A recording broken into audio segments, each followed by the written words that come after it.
जैसे कि आपने भी बताया कि 33C से मतलब आपने बताया उससे रिलेटेड बताया कि उससे हम कैसे मतलब एक्सप्लेन कर सकते हैं? 33C मतलब जब अपनी पृथ्वी सिंगल एक लैंडफॉर्म थी, मतलब पेंजिया। तो उस समय पेंजिया और पेंथालासा मतलब समुद्र और धरती के में डिवाइड किया गया था। तो मतलब अपनी पेंजिया और पेंथालासा था, मतलब सिंगल लैंडफॉर्म और सिंगल ओशियन। तो जब अपने लैंडफॉर्म का मतलब दो पार्टों में डिवाइड हुआ, जब डिवाइड हुआ तो उनके बीच में कुछ मतलब जो पृथ्वी के मतलब जो चट्टाने उनके मतलब जो पार्ट्स हैं वो नीचे गए होंगे।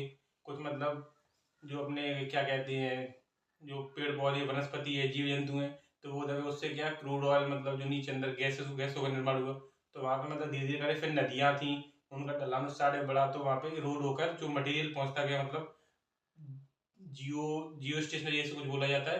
तो उससे रिलेटेड मतलब वहाँ पे बहुत सारा मतलब पृथ्वी का जो मतलब हिस्सा है वो वहाँ पे इकट्ठा होता गया। तो उसी से निर्माण हो गया 33C का। तो अभी अपन ने 33C के बारे में बात की थी। तो हिमालयाज और हिमालय और 33C के बीच में क्या रिलेशन है, इसके बारे में कुछ बताइए। जैसा कि आपने पूछा कि 33C और हिमालय के बीच में क्या रिलेशन है, तो जब इंडियन सब कॉन्टिनेंट अफ्रीका अफ्रीका कॉन्टिनेंट से अलग हुआ था, जब जब वो अ, अ, यूरेशियन प्लेट की तरफ मूव कर रहा था, उस टाइम जो यूरेशियन प्लेट और इंडियन प्लेट के बीच में जो सी पड़ता है उसे 33C बोलते हैं। बिल्कुल बिल्कुल। तो जब इंडियन प्लेट मूव कर रही थी, तो जो 33 प्लेट थी, 33 प्लेट बोल सकते हैं अपन उसको। तो वो जब इंडियन प्लेट और यूरेशियन प्लेट के क्लोज जाते हुए, तो 33C जो कि जिसकी हाइट डेंसिटी की वजह से यूरेशियन प्लेट के नीचे सबसाइड करती हुई चली गई, जिसकी वजह से और इंडियन प्लेट और क्लोज आती गई, यूरेशियन प्लेट के पास यूरेशियन प्लेट के पास पास जाएगी, मतलब पास पहुंचने लगी। पहुंचने हाँ लगी, हाँ।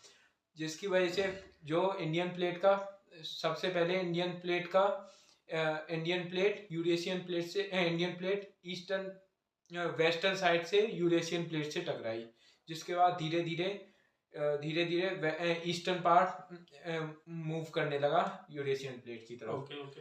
जिसकी वजह से जो कि इंडियन प्लेट जो कि जिसकी जिसकी इंडियन प्लेट की भी हाई डेंसिटी होने की वजह से वो भी सबसाइड करने लगी, और वहाँ पे जो वहाँ पे जो मतलब फॉर्मेशन होता है, हिमालय का फॉर्मेशन उसकी वजह से होता है, मुझे थोड़ा बहुत ये लगता है।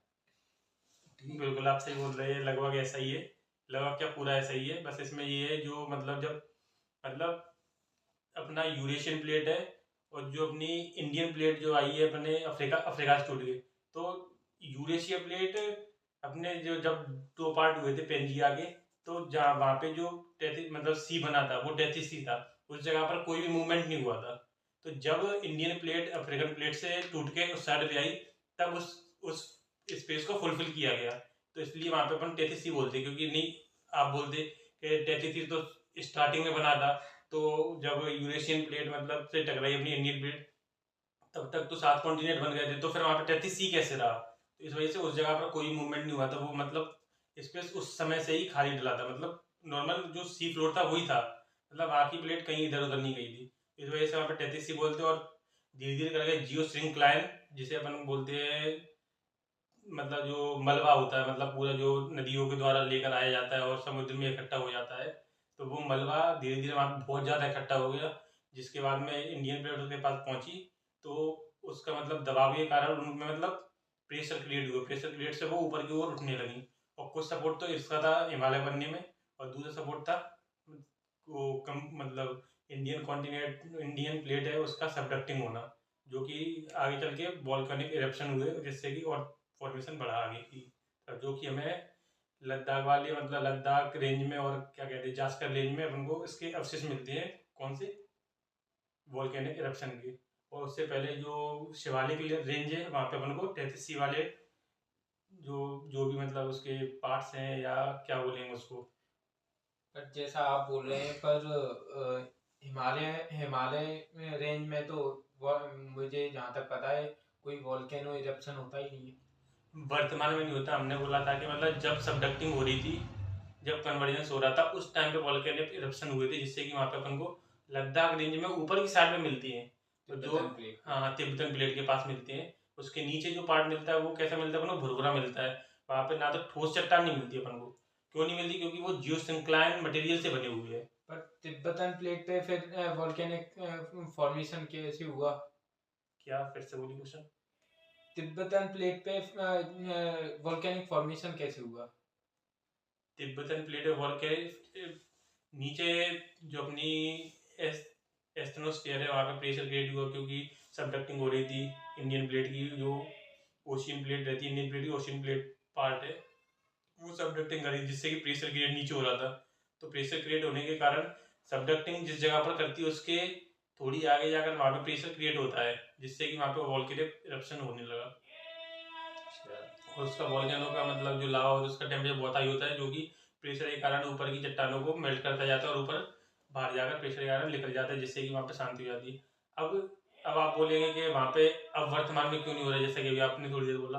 तो अब सबडक्टिंग होना बंद हो गया, बहुत ही कम पॉइंट में मतलब सबडक्टिंग हो रही है, पर वो अब प्लेट की नहीं हो रही है। वहाँ पे थोड़ा बहुत 19-20 अंतर हो रहा है, बस जो अपनी यूरेशियन प्लेट है और इंडियन प्लेट है उन दोनों के बीच में हो रही है। कॉन्टिनेंट का कन्वर्जेंस हो रहा है। जब मतलब इंडियन प्लेट मूव कर रही थी यूरेशियन प्लेट के साइड पे, तब वहाँ पे किसका हो रहा था? ओशियन प्लेट और कॉन्टिनेंटल प्लेट का, जिसकी वजह से वहाँ पे उस समय पे वॉल्केनो इरप्शन हुए थे, जो कि अब वर्तमान में नहीं हो रहे हैं, क्योंकि अब वर्तमान में कॉन्टिनेंट का कन्वर्जेंस हो रहा है।